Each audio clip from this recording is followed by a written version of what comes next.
नमस्कार साथियों, मैं जोगिंद्र सिंह स्वागत करता हूं आपका एक बार फिर आपके अपने ऑनलाइन प्लेटफॉर्म एसएससी मेकर पर। गुड मॉर्निंग सभी को, वेरी वेरी गुड मॉर्निंग। जो बच्चे क्लास के साथ जुड़ गए हैं, एक बार आप सभी इस क्लास को शेयर कर दीजिए, जिससे कि और भी जो बच्चे हैं वो क्लास के साथ जुड़े और उन्हें भी इसका लाभ प्राप्त हो सके। याद रखिएगा, ये जो आपकी क्लास है ये चल रही है CHSL, CGL और MTS के लिए। यहाँ पर हम उन सभी महत्वपूर्ण क्वेश्चंस को करेंगे जो आपके एग्जाम के पॉइंट ऑफ व्यू से जरूरी हैं, जो आपके एग्जाम्स में आते हैं, बार बार पूछे जाते हैं। उन्हीं सारे क्वेश्चंस को हम यहाँ पर करने वाले हैं। ठीक है, चलिए क्लास को शुरू करते हैं। पेन पेपर लेकर जरूर बैठिएगा, जो कुछ भी नया आपको क्लास में लगे मिले उसे लिख लीजिएगा। ठीक है, पहला है, निम्नलिखित में से किस खेल के साथ टंबल टर्न शब्द जो है ये जुड़ा हुआ है? With which of the following sport is the term tumble turn associated? Tumble turn जो है इसके लिए एक नाम और है और वो है फ्लिप टर्न। फ्लिप टर्न ये भी एक शब्द है जो इसी का दूसरा रूप है, मतलब टंबल टर्न को ही फ्लिप टर्न भी कहा जाता है। कौन सा एक है, किस एक खेल से ये संबंधित है? तो याद रखिएगा ये संबंधित है स्विमिंग या तैरना। तैरना से ही एक संबंध है शब्द का बटरफ्लाई। कौन सा एक शब्द है? बटरफ्लाई। तो ये याद रखिएगा, कौन सा एक शब्द है? बटरफ्लाई। ठीक है, आगे, निम्नलिखित में से किस खेल के साथ ट्विडल शब्द जुड़ा हुआ है? जो ट्विडल शब्द है ये किसके साथ जुड़ा है? टेबल टेनिस, क्रिकेट, रग्बी या हॉकी? देखो, क्रिकेट के साथ जो शब्द याद रखिएगा बार बार पूछा जाता है वो है बीमर, है ना। बाकी गली, third man, cricket, wicket keeper, ये तो सब इससे जुड़े हुए हैं ही। ट्विडल की अगर मैं बात करूं तो ये किससे जुड़ा है? ये जुड़ा है टेबल टेनिस से। किससे? जो ट्विडल शब्द है ये जुड़ा है टेबल टेनिस से, तो ये याद रखिएगा। ठीक है, चलिए आगे। बौद्ध भिक्षुओं के लिए बनाई गई लोमस ऋषि गुफा किस राज्य में? देखो, जो बौद्ध भिक्षु हैं और जो आजीवक हैं, इनके लिए अशोक और अशोक के पौत्र दशरथ, इन दोनों ने नागार्जुन पहाड़ियों को कटवाकर, है ना, और एक और क्या नाम था उनका, बराबर पहाड़ियों को कटवाकर, बराबर और नागार्जुन पहाड़ियों को कटवाकर जो है कुछ गुफाएं बनवाई थी, जिनमें से एक थी विश्व झोपड़ी। ठीक है, एक है आपकी ये लोमस ऋषि। ठीक है, दो और हैं जो बनवाई थी। ठीक है, आजीवकों और बौद्धों के लिए। ये दोनों कहां पर हैं? तो याद रखिएगा दोनों बिहार में है। कहां पर है? ये दोनों हैं बिहार में। मौर्य शासकों ने बनवाई थी। मौर्य शासक जो हैं, जिनमें अगर मैं ये कहूं कि जो मौर्य वंश है इसका पहला शासक था चंद्रगुप्त मौर्य, जिसने मौर्य वंश की नींव रखी, और अंतिम शासक था इसका बृहद्रथ। कौन था? अंतिम शासक था या बृहद्रथ, ये आपको याद रखना है। ठीक है, इनकी राजनीति इनकी राजधानी थी पाटलिपुत्र, है ना, और जो कि कहां पर है? जो कि आज बिहार की राजधानी है पटना। ठीक है, पाटलिपुत्र को दोबारा बसाया था शेरशाह ने। किसने इसे दोबारा जिसने बसाया था उस व्यक्ति का नाम था शेरशाह। निम्नलिखित में से किसने ईस्ट इंडिया एसोसिएशन संगठन की स्थापना की? इनमें से किसने ईस्ट इंडिया एसोसिएशन संगठन की स्थापना की है? गोपाल कृष्ण गोखले, जॉर्ज यूले, व्योमेश चंद्र बनर्जी और Dadabhai Naoroji. Who among the following founded the organisation East India Association? East India Association जो है इसकी स्थापना किसने की है ये पूछ रहा है, बताओ जरा किसने की है ना। देखो, अगर ईस्ट इंडिया एसोसिएशन की बात करें तो इसकी स्थापना जो है ये की है दादा भाई नौरोजी ने। किसने? दादा भाई नौरोजी। याद रखिएगा इन्हें grand old man of India,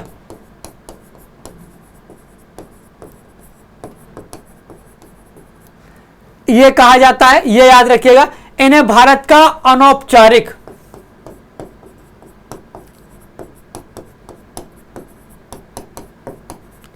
राजदूत भी कहा जाता था। ठीक है, ये याद रखिएगा। इन्होंने ही धन के निर्गमन का सिद्धांत दिया था सबसे पहले।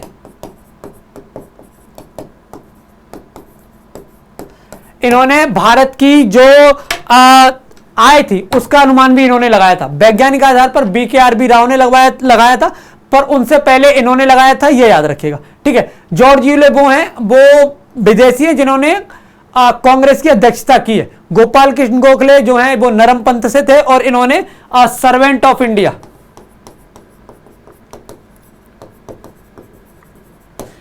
इंडिया, सोसाइटी की स्थापना इन्होंने की थी। व्योमेश चंद्र बनर्जी वो व्यक्ति हैं, या कहूं मैं पहले व्यक्ति हैं जिन्होंने कांग्रेस के अधिवेशन की अध्यक्षता की थी। जो पहला कांग्रेस का अधिवेशन हुआ था ना, उसकी अध्यक्षता इन्होंने की थी। ठीक है, आगे फिर इन द ब्लैंक्स ने दलित समुदाय के अधिकारों के लिए लड़ाई लड़ी।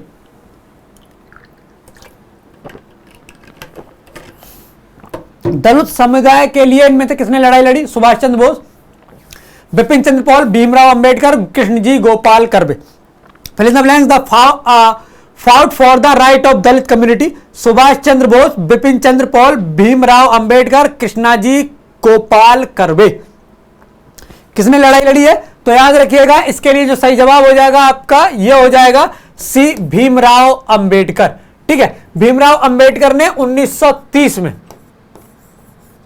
याद रखिएगा, एक पार्टी बनाई थी जिसका नाम था independent labour party.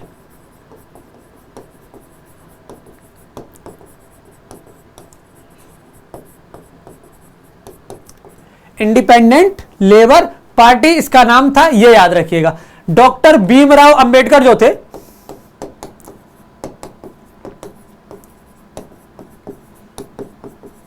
Doctor Bhimrao Ambedkar जो थे, याद रखिएगा, इन्होंने गांधी के साथ पैक्ट हुआ था इनका। ठीक है, आज जिसे बोलते हैं पूना पैक्ट। क्या कहते हैं इसे? कहा जाता है पूना पैक्ट। ये आपको याद रखना है। सुभाष चंद्र बोस जो हैं, इन्होंने फॉरवर्ड ब्लॉक की स्थापना की थी। याद रखिएगा, किसकी? Forward block. ठीक है, इन्होंने हरिपुरा 1938 और त्रिपुरी 1939 दोनों में कांग्रेस की अध्यक्षता की थी। ठीक है, तो ये याद रखिएगा। कौन? सुभाष चंद्र बोस। ठीक है, निम्नलिखित में से किसने सर्वेंट ऑफ इंडिया सोसाइटी की स्थापना की? इनमें से किसने सर्वेंट ऑफ इंडिया सोसाइटी की स्थापना की थी? गोपाल कृष्ण गोखले, सरोजनी नायडू, गोपीनाथ बारदोलोई और Ramabai Ranade. Who among the following founded the servant of India society? Servant of India society जो है, इसकी स्थापना किसने की है? अभी अभी मैंने बताया किसने की है। तो याद रखिएगा, यह स्थापना की है गोपाल कृष्ण गोखले ने। किसने की है? गोपाल कृष्ण गोखले द्वारा जो है इसकी स्थापना की गई है। तो यह याद रखिएगा। ठीक है, अच्छा, सरोजनी नायडू के बारे में क्या याद रखेंगे? याद रखिएगा, ये किसी भी स्वतंत्र भारत के किसी भी राज्य की पहली राज्यपाल रही हैं। कौन? सरोजनी नायडू। इन्हें भारत की कोकिला कहा जाता है और ब्रोकन विंग इनकी क्या है? रचना है। ठीक है, ये याद रखिएगा।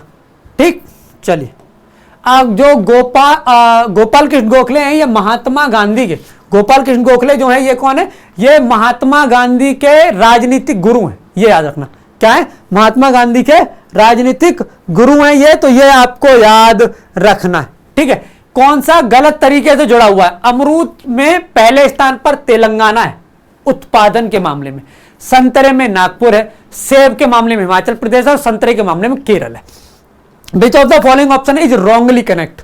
मतलब इसका मैच गलत है, गलत तरीके से लगाया गया है। कौन सा एक है ये आपको बताना। याद रखिएगा, इसके लिए जो सही जवाब हो जाएगा, ये क्या हो जाएगा? ये हो जाएगा आपका ए, यानी कि अमरूद। अमरूद में सबसे पहले नंबर पर आता है बिहार, बिहार के बाद आता है आपका आंध्र प्रदेश और फिर आता है आपका यूपी। ठीक है, ये याद रखिएगा। अमरूद का वैज्ञानिक नाम आपको याद रखना है, क्योंकि कई बार पूछ लेता है। तो ये है साइडियम गुजावा। क्या है? साइडियम गुजावा। ये क्या है? ये अमरूद का वैज्ञानिक नाम है।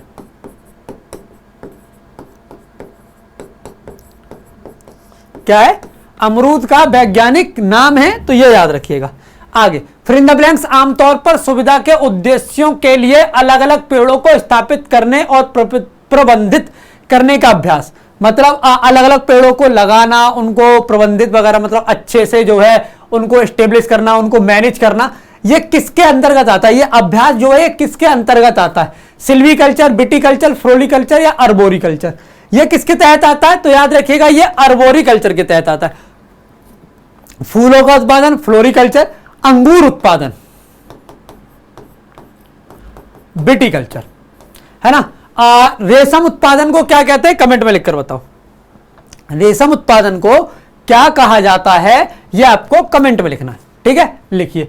DASD में ए क्या परिभाषित करता है? अराउंड, एक्सेसिबल, अर्थमेटिक और एक्सेस।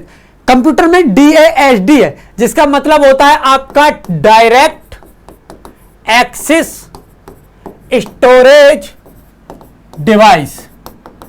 क्या है? डायरेक्ट एक्सेस स्टोरेज डिवाइस, ये इसकी फुल फॉर्म है ना। ऐसे में अगर हम बात करें ए, तो ए क्या है? ए है आपका एक्सेस यानी कि डी। क्या है?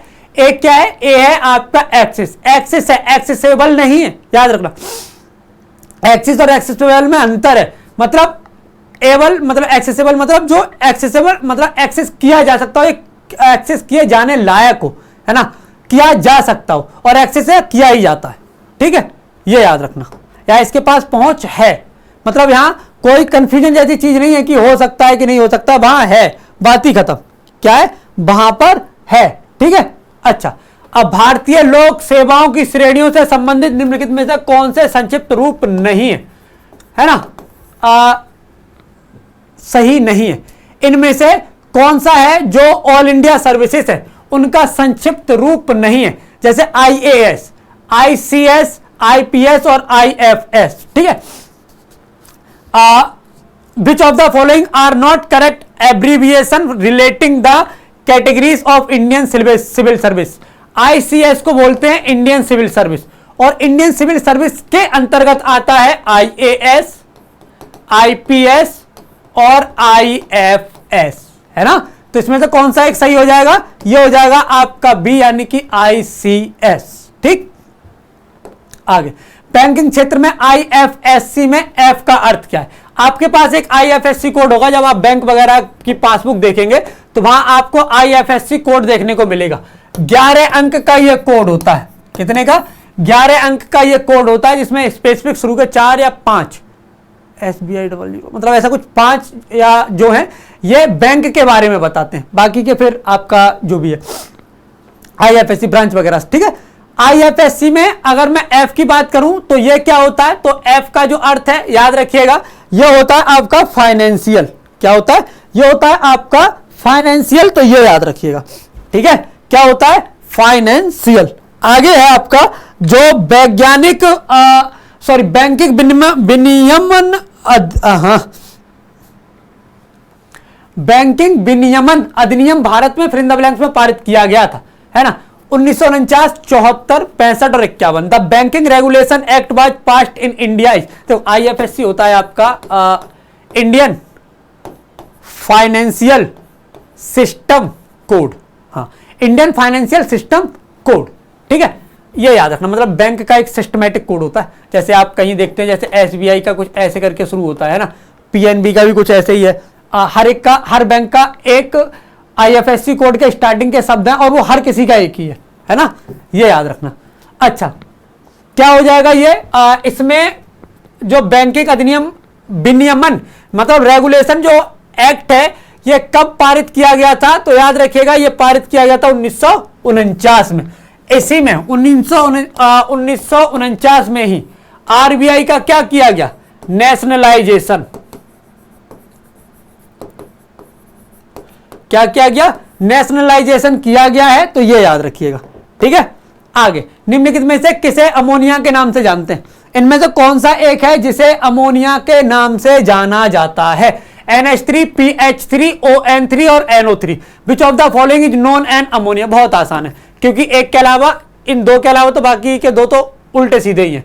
और ये है आपका नाइट्रस, ये क्या है? ये है आपका अमोनिया। क्या हो जाएगा? ये हो जाएगा आपका अमोनिया, तो ये याद रखिएगा। क्या हो जाएगा? ये हो जाएगा ए। आगे fill in the blanks gas का उपयोग व्यंजक चूर्ण के उत्पाद के लिए किया जाता है ना।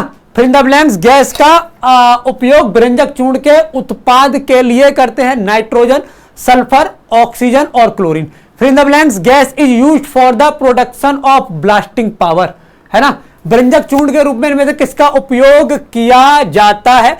तो क्लोरीन का करते हैं। किसके?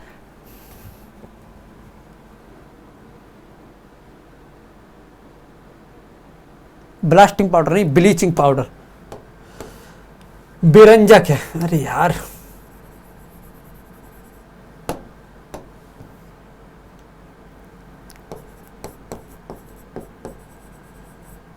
ब्लीचिंग। ठीक,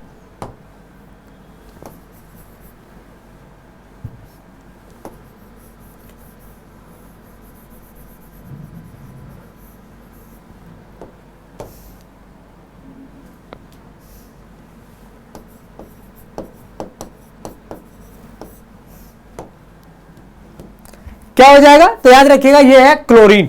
ठीक है, आगे एथेनोइक अम्ल के रूप में जाना जाता है, इनमें से कौन सा एक है जो एथेनोइक अम्ल के रूप में जाना जाता है? फॉर्मिक एसिड, सल्फ्यूरिक, एसिटिक और नाइट्रिक।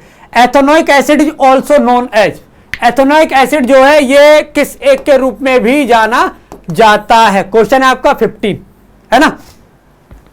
ठीक, formic acid, sulphuric acid, acetic acid और nitric acid. Ethanoic acid is also known as, इसे एक और रूप में जानते हैं, और वो रूप क्या है? तो याद रखिएगा ये है एसिटिक एसिड। क्या है इसका एक और रूप जो है? ये है एसिटिक एसिड, तो ये याद रखिएगा। ठीक, आगे निम्नलिखित में से कौन सा रोग कवक के कारण होता है? इनमें से कौन सा रोग है जो कवक के कारण होता है? दाद, दस्त, चेचक और polio. Which of the following disease is called by fungus? Fungus के कारण कौन सा एक रोग होता है? तो याद रखिएगा फंगस के कारण जो रोग होता है ये है दाद, है ना। जो दाद होता है यह फंगस के कारण होता है। ठीक, आगे विटामिन में से निम्नलिखित में से कौन सा विटामिन जल में घुलनशील है? इनमें से कौन सा एक विटामिन है जो जल में घुलनशील है? यह पूछ रहा है। विटामिन डी, सी, ए और E. Which of the following vitamin is water soluble? Vitamin D, C, A और ई, इनमें से कौन सा है जो जल में घुलनशील है? सी, डी, डी, सी, ए और E. Which of the following vitamin is water soluble, है ना। वाटर सोल्यूबल इनमें से कौन सा है? तो याद रखिएगा ये हो जाएगा आपका, देखो पानी में घुलता है विटामिन सी और विटामिन बी। ठीक है, बाकी बचा आपका ए, डी, ई और के। ये फैट या बसा में घुलनशील है। किसमें? फैट या बसा में घुलनशील है, ये याद रखिएगा। सही जवाब हो जाएगा आपका बी, यानी कि विटामिन सी। आगे बल की दिशा में विस्थापन के साथ बल के गुणनफल को क्या कहते हैं? देखो बल की दिशा यानी में विस्थापन यानी कि डी, और इसके साथ बल का क्या कर रहा है? गुणा कर रहा है। यह किसके बराबर होता है? यह बराबर होता है कार्य के। अब देखो कार्य बराबर एफ इंटू डी या एफ इंटू एस। डी या एस दोनों विस्थापन को बताता है। दूसरा एफ डी कॉस थीटा, है ना, और एक होता है डब्ल्यू बराबर एम जी एच। ये तीन फॉर्मूले हैं कार्य के, ये याद रखिएगा। इसके बारे में बात कर रहा है तो ये किसका हो जाएगा? ये हो जाएगा आपके कार्य का। क्या हो जाएगा? ये हो जाएगा आपके कार्य का, तो ये याद रखिएगा किसका? वर्क या कार्य, है ना। निम्नलिखित में से कौन गुरुत्वीय स्थितिज ऊर्जा का उदाहरण है? इनमें से कौन एक गुरुत्वीय स्थितिज ऊर्जा का क्या है? उदाहरण है, ये पूछ रहा है ना। चलती हुई कार,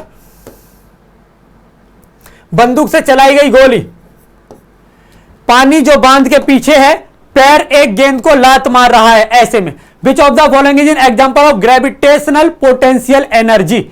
मतलब बेसिकली बात कर रहा है पोटेंशियल एनर्जी, स्थितिज ऊर्जा का कौन सा एक उदाहरण है? देखो गति के कारण जो ऊर्जा होती है उसे गतिज ऊर्जा कहते हैं, है ना। गतिज ऊर्जा और स्थितिज ऊर्जा के योग को यांत्रिक ऊर्जा कहते हैं। वहीं अगर, याद ध्यान से सुनो, वहीं अगर जो वस्तु की स्थिति है, जिस चीज की भी स्थिति है, स्थिति के कारण अगर किसी में कोई ऊर्जा उत्पन्न होती है उसे स्थितिज ऊर्जा कहते हैं। अब पानी जो बांध के पीछे, मतलब ये एक दीवार है, इसके पीछे पानी इकट्ठा हो रहा है, इकट्ठा होने के कारण अगर किसी दिन ये दीवार टूट गई तो क्या होगा? पानी में जो भी ऊर्जा होगी, ऊर्जा के साथ पानी बह जाएगा। मतलब इसके पीछे जो पानी है वो क्या है? वो जो मतलब इसके पीछे जो पानी है वो आपका देखा जाए तो उसमें उसकी स्थिति के कारण एक ऊर्जा उत्पन्न हो रही है, जिसे हम स्थितिज ऊर्जा कहते हैं। ईस्ट इंडिया कंपनी ने सूरत में एक कारखाना खोलने के लिए अनुमति प्राप्त करने हेतु 1608 में कैप्टन विलियम हॉकिंस को किस बादशाह के दरबार में भेजा था? 1608 में कौन सा बादशाह था भारत का? देखो 1556 में अकबर गद्दी पर बैठा और वहां से वह 1605 तक रहा। अकबर शासक है जिसके शासनकाल में ईस्ट इंडिया कंपनी जो है उसका गठन हुआ था। हुआ इंग्लैंड में था पर भारत में शासक वही था। ठीक है, 1605 से लेकर 1627 के समथिंग तक जो है जहांगीर जो है गद्दी पर रहा है, और जहांगीर के समय में ही हॉकिंस जो है ये आया था कहां पर, इसके दरबार में। फारसी का अच्छा ज्ञाता था और इसे जहांगीर ने जो है खान की उपाधि दी थी। किसकी? खान की उपाधि यह दी थी, इंग्लिश खान, इंग्लिश खान इसकी। ठीक, ये याद रखना। याद रखिएगा, सुबह 6 बजे क्लास है आपकी करंट अफेयर की अश्विनी सर की, 9:30 बजे क्लास है मुकेश सर की इंग्लिश की, 11 बजे क्लास है जो अभी चल रही है आपकी जीके जीएस की, 2 बजे क्लास है आपकी बिहार पुलिस और यूपी कांस्टेबल के लिए, निखिल सर की क्लास है 4 बजे, विकास सर की क्लास है शाम को 5 बजे, अश्विनी सर की क्लास है शाम को 6 बजे, अजय सर की क्लास है रात 8 बजे। ठीक है, इनसे जुड़िएगा। आगे, निम्नलिखित में से कौन भारत के पूर्व राष्ट्रपति नहीं है? इनमें से कौन है जो भारत के पूर्व राष्ट्रपति नहीं है? के.आर. नारायण, शंकर दयाल शर्मा, विश्वनाथ प्रताप सिंह और ज्ञानी gel Singh. Who among the following is not the formal president of India? याद रखिएगा, प्रेसिडेंट की बात कर रहे हैं, पूर्व राष्ट्रपति नहीं है। आर.के. नारायण है, शंकर दयाल शर्मा है, ज्ञानी जैल सिंह है, पर बीपी सिंह नहीं है। क्यों? क्योंकि ये पीएम रहे हैं 8वें, कह रहे हैं 8वें प्रधानमंत्री ये रहे हैं। ये भूतपूर्व प्रधानमंत्री तो हैं लेकिन भूतपूर्व राष्ट्रपति नहीं है। आगे, कृष्णा सोबती का निम्नलिखित में से कौन सा उपन्यास मूल रूप से दिलो दानिश के रूप में प्रकाशित हुआ था? कृष्णा सोबती का कौन सा उपन्यास है जो प्रकाशित हुआ है दिलो दानिश? बाद में उसे डब कर लिया, लेकिन मूल रूप से ये दिलो दानिश के नाम से जो है प्रकाशित हुआ था, है ना।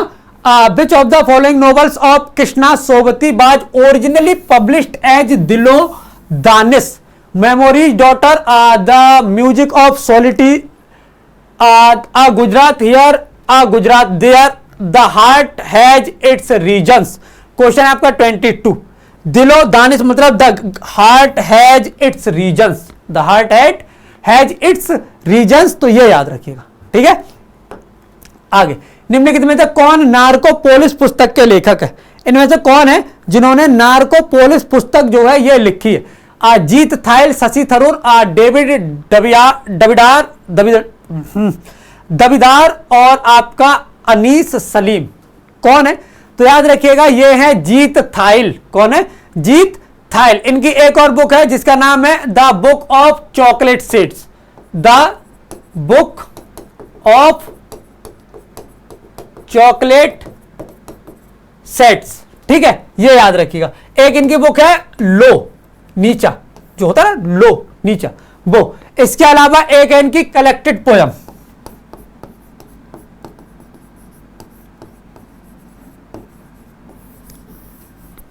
क्या है? कलेक्टेड पोयम, ये याद रखिएगा। विंबलडन टेनिस चैंपियन में स्वतंत्र भारत का प्रतिनिधित्व करने वाले पहले भारतीय खिलाड़ी। विंबलडन टेनिस चैंपियनशिप में स्वतंत्र रूप से स्वतंत्र रूप से नहीं, इंडिपेंडेंट भारत का प्रतिनिधित्व करने वाले पहले भारतीय खिलाड़ी कौन थे? रमेश कृष्णन, विजय अमृतराज, लिएंडर मटन और आपका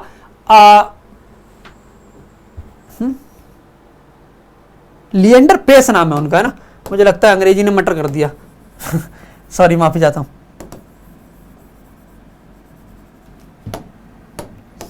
यार हट।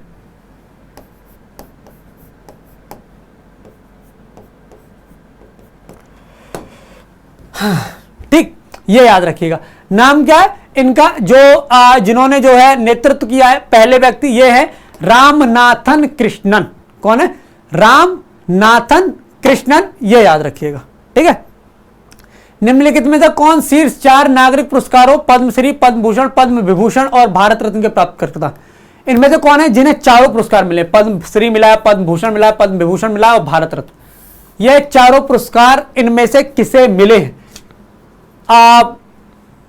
Who among the following is the recipient of the top 4 civil award? Padmashri, Padma Bhushan, Padma Vibhushan and Bharat Ratna किसे मिले?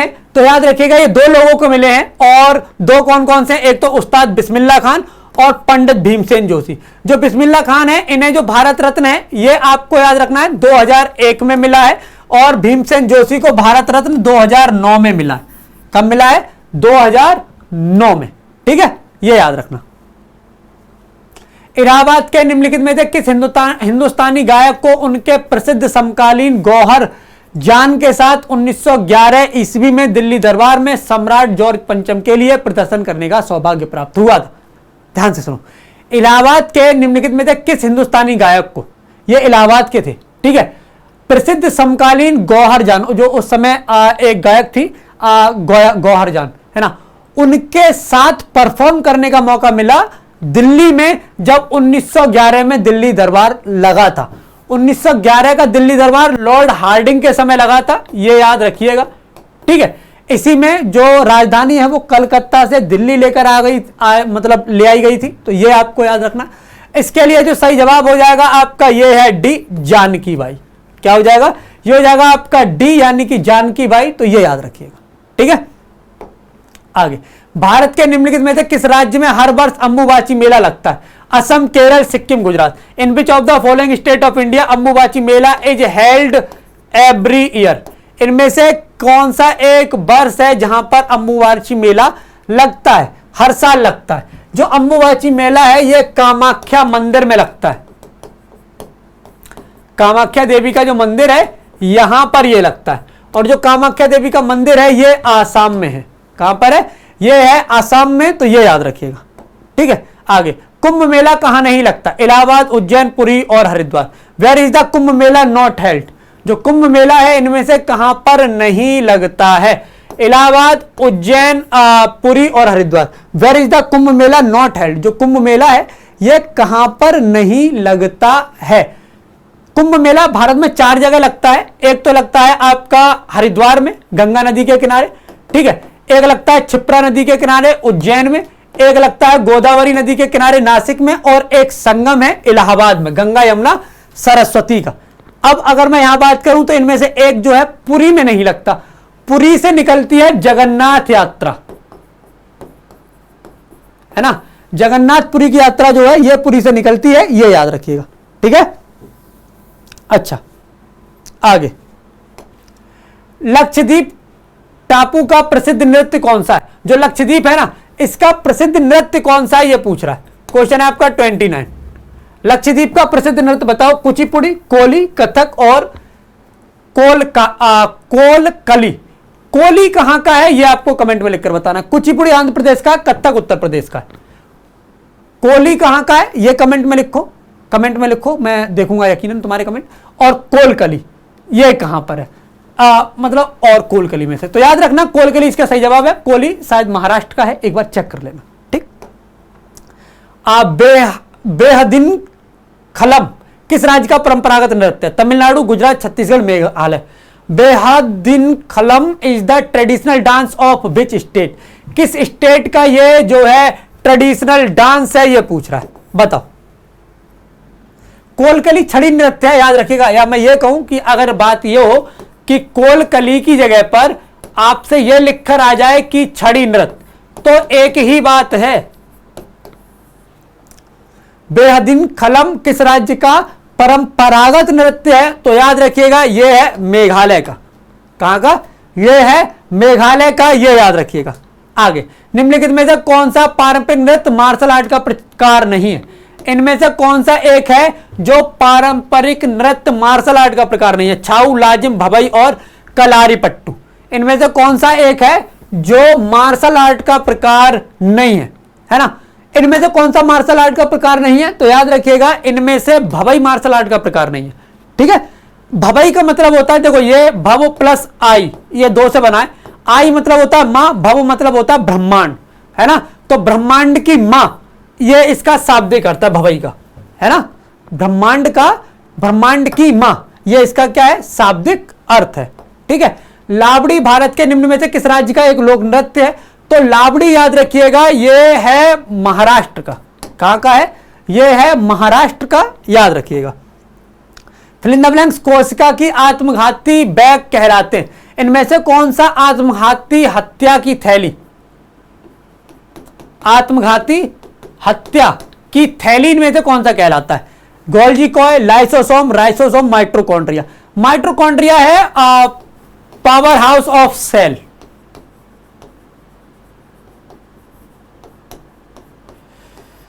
Fill in the blanks are called suicide bags of the cell.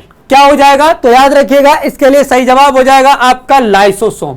क्या हो जाएगा? ये हो जाएगा लाइसोसोम। तो ये याद रखिएगा, ठीक है। आगे फिल इन द ब्लैंक्स, कोशिकाओं में सबसे प्रचुर मात्रा में अणु होते हैं जो कोशिका द्रव्यमान का 70% या उससे अधिक है। फिल इन द ब्लैंक्स में मतलब इनमें से कौन सा है जो कोशिकाओं में अधिक मात्रा में पाया जाता है, जो कोशिका का जो वेट है उसका 70% या इससे अधिक यही है। किसकी बात कर रहे हैं? न्यूक्लिक अम्ल की, लिपिड की, प्रोटीन की या पानी की? बॉडी में तुम्हारे 70% से अधिक इनमें से क्या है ये पूछ रहा है। तुम्हारी बॉडी किसकी बनी है? एक्चुअल में हमारी बॉडी बनी है पानी की। किसकी? पानी की। 70% है पानी बॉडी में, ठीक है। महासागर ऊर्जा संरक्षण के संदर्भ में OETC में टी का अर्थ क्या है? जो OETC है इसमें जो टी है इसका अर्थ क्या है ये पूछ रहा है। बताओ जरा क्या हो जाएगा, है ना। अगर मैं बात करूं यहां पर टी, तो टी का जो अर्थ है वो होता है थर्मल। क्या होता है? ये होता है आपका थर्मल। तो ये याद रखिएगा, ठीक है। आगे, भारत के संविधान के निम्नलिखित में से कौन सा अनुच्छेद धन विधेयक का विवरण देता है? इनमें से कौन सा अनुच्छेद है जो धन विधेयक के बारे में बात करता है, धन विधेयक का विवरण देता है? 127, 110, 95 और 123। विच of the following article of the constitution of India gives us the detail of money bill? Money bill के बारे में कौन कहता है? तो याद रखिएगा, जो मनी बिल है इसके बारे में जो बात करता है वो कौन सा है? वो है आर्टिकल 110। क्या है? यह है आपका आर्टिकल 110। तो ये याद रखिएगा, जो आर्टिकल 110 है, या मैं ये कहूं कि जो धन विधेयक है, इस पर अंतिम निर्णय किसका होगा? इस पर जो अंतिम निर्णय है यह किसका होगा? तो याद रखिएगा, जो अंतिम निर्णय है यह होगा स्पीकर का। किसका? ये जो अंतिम निर्णय है ये किसका होगा? ये होगा स्पीकर का। तो ये याद रखना। आगे, भारत के संविधान का कौन सा अनुच्छेद घोषित करता है कि भारत के संविधान 1950 के प्रारंभ में पहले भाग 3 के साथ असंगत कानून शून्य है?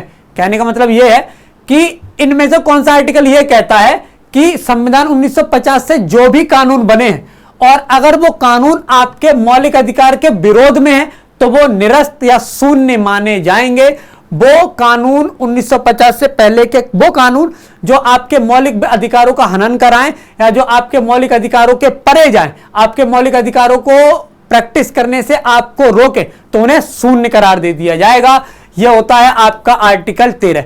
और जो ऐसा नहीं करते उन्हें चलने देंगे, है ना। जिनसे आपके मौलिक अधिकारों पर कोई खतरा नहीं है ऐसे कानूनों को शून्य नहीं, पर जिनसे खतरा है ऐसे कानूनों को क्या कर देंगे? ऐसे कानूनों को शून्य माना जाएगा। ये याद रखना, ठीक है। आगे, संविधान के अनुच्छेद 371H के तहत, एक मिनट बस, है ना।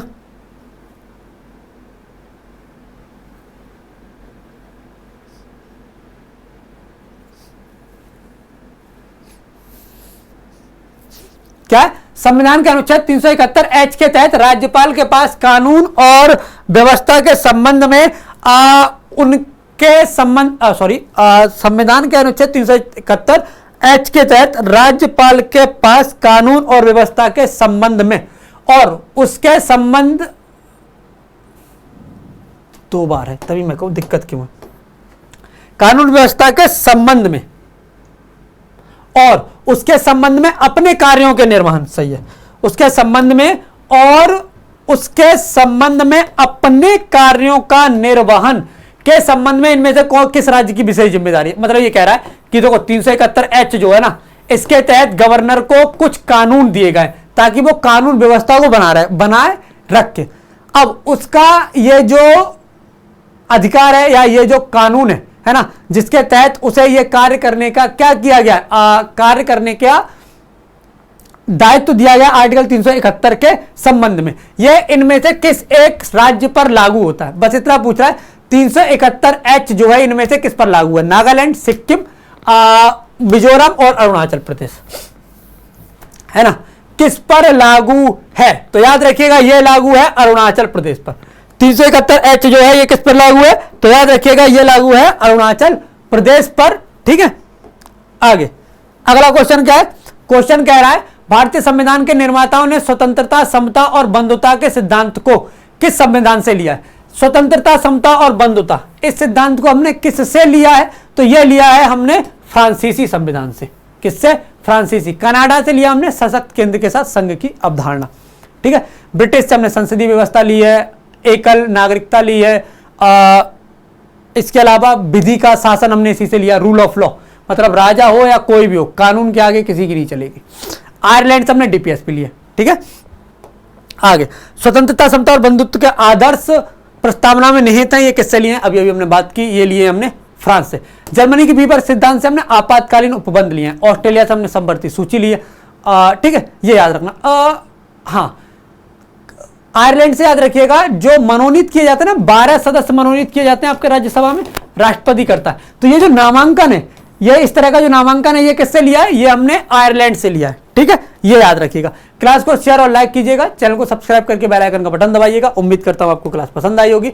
बिहार पुलिस के लिए आपके पास महावीर बैच है। ठीक है, इसके साथ जुड़ जाइएगा। साथ में याद रखिएगा, श्योर सिलेक्शन बैच है आपका 2023 के लिए। CHSL का video course, class notes, extra faculty, doubt session मिलेंगे। ऑफर सीमित समय तक है। क्लासेस आपकी एकदम बेसिक से होंगी। ठीक है, सुबह 6 बजे क्लास है अश्विनी सर की करंट अफेयर की, 9:30 बजे क्लास है मुकेश सर की इंग्लिश की, 11 बजे क्लास है मेरी जो कि आपकी अभी चल रही है SSC के एग्जाम्स के लिए। 2 बजे क्लास है आपकी बिहार पुलिस और यूपी पुलिस के लिए। निखिल सर की क्लास है शाम को 4 बजे। विकास सर की क्लास है शाम को 5 बजे। हिंदी की क्लास है अश्विनी सर की क्लास है शाम को 6 बजे। और मैथ और रीजनिंग की क्लास है आपकी रात 8 बजे। तो इस क्लास के साथ जुड़िएगा। ठीक है। केसरी बैच है आपका चंडीगढ़ पुलिस के लिए, और स्पेशल बैच है आपका CRP अबाउट ट्रेडिशनल टेक्नीशियन और ट्रेडमैन के लिए। मैथ और रीजनिंग क्लास रोज रात 8 बजे एकदम बेसिक से क्लास होती है। आपके अपने अजय सर इस क्लास को कराते हैं, तो इस क्लास के साथ जरूर जुड़िएगा। साथ में याद रखिएगा, उत्तर प्रदेश पुलिस कांस्टेबल के लिए स्पेशल बैच है मैथ रीजनिंग दी GS 399 में, आप इसे ज्वाइन कर सकते हैं। ठीक है। ये है आपका ऐप का लिंक, जिस पर आप जो ऐप का लिंक है, इसे आप मतलब डाउनलोड कर लीजिए, जिस चैट बॉक्स में इसमें ऊपर पिन किया गया। यहाँ मिलेगा आपको डेली कुछ mock test, important notes, ebook और भी बहुत सी सुविधाएं जो आपके एग्जाम के पॉइंट ऑफ व्यू से जरूरी है। आप हमें इंस्टाग्राम, फेसबुक, ट्विटर पर फॉलो कर सकते हैं। जिन बच्चों ने हमें टेलीग्राम पर ज्वाइन नहीं किया, ज्वाइन कर लीजिए। टेलीग्राम में एक ऐसा चैनल है जिस पर आपकी हर एक क्लास शेयर होती है। इनिशिएटिव और थॉट होता है, यहीं शेयर करते हैं। आपके एग्जाम से रिलेटेड जो भी नोटिफिकेशन है यहीं प्रोवाइड कराते हैं। यह आपके अपने परिवार SSC मेकर के यूट्यूब चैनल का लिंक, तो इसे आपको शेयर करना है अधिक से अधिक, जिससे कि अधिक से अधिक बच्चे जो है वो क्लास के साथ जुड़े और उन्हें भी इसका लाभ प्राप्त हो सके। ठीक है, चलिए, उम्मीद करता हूं आपको क्लास पसंद आई होगी। अगर आपको क्लास पसंद आई है तो क्लास को शेयर और लाइक कीजिए। नोट डाउन जरूर करते रहिए। जब आप नोट करेंगे और रिवीजन करेंगे तो इससे आपको ही फायदा होगा। आपको ही एग्जाम में जब आप जाएंगे एग्जाम देने, तो आपका जो एग्जाम है वो बेहतर तरीके से होगा। आज की क्लास के लिए इतना ही। चलिए नेक्स्ट क्लास में मिलते हैं, तब तक के लिए जय हिंद, जय भारत।